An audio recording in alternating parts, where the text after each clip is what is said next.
MB FF। রোগী দেখবেন প্রতি রবিবার ঠিক সকাল 11টা থেকে। সস্তা সুন্দর সার্ভিস পুরনো কোটের বিপরীতে। সস্তা সুন্দর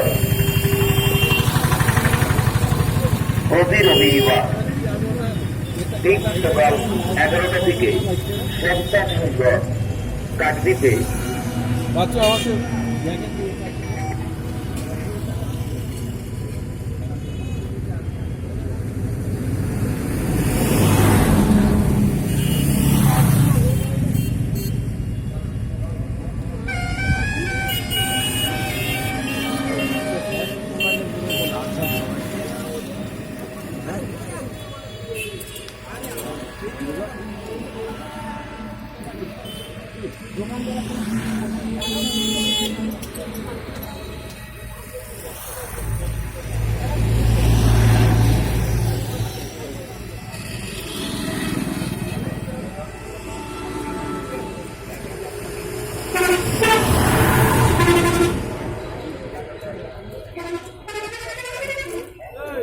আমাকে ইয়েটা আছে, একটা কার্ড আছে।